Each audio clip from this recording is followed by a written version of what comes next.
Tayo ditong mga kinatawan ay ibinoto lamang ng ilang libong Pilipino. Ngunit ang kasama natin ngayon ang Pangulong Duterte, ang most voted Philippine leader ng 2016. At ang kanyang anak, Vice President Sara Duterte, ang most voted Philippine leader naman ngayong 2022.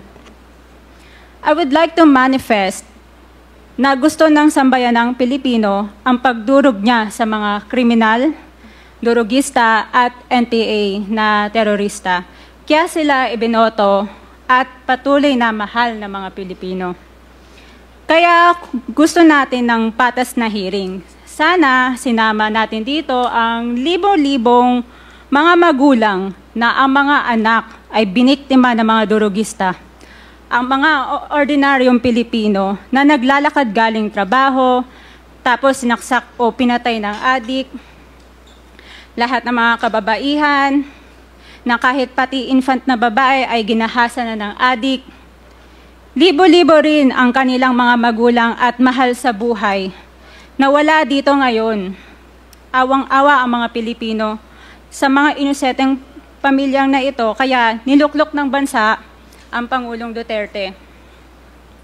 Ang drug war ng Pangulo ay policy lamang. Hindi ito natupad kung hindi ito pinondohan ng Kongreso ng 6 na taon. Majority pa nga dito sa mga kinatawan ay naka-Duterte fist pa nung buong 6 na taon . Ang Duterte Youth Party List po ay patuloy na naninindigan sa Pangulong Rodrigo Duterte at pangalawang Pangulo, Sara Duterte, na naglingkod ng maayos, dumurog sa mga durugista, kriminal at NPA na terorista para proteksyonan ang milyon-milyong Pilipino.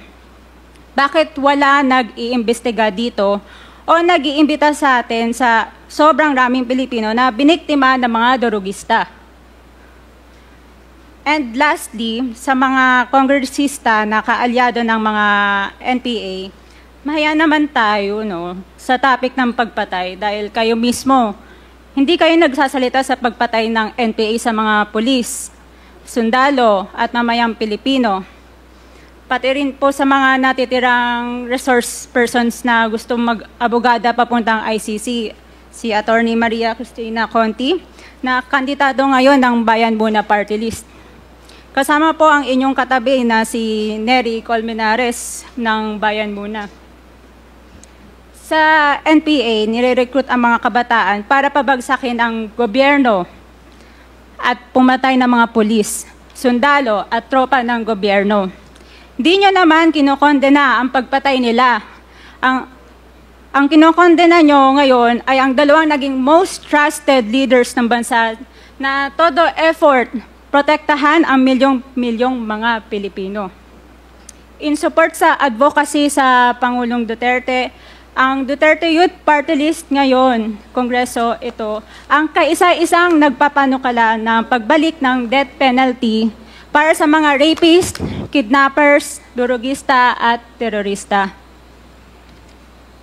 In behalf of the Duterte Youth Party List, kami ay nagpapasalamat sa todong suporta ng Pangulong Duterte at VP Sara Duterte sa mga tropa ng gobyerno at sa pagdurog nyo sa mga kriminal, durugista at NPA na terorista.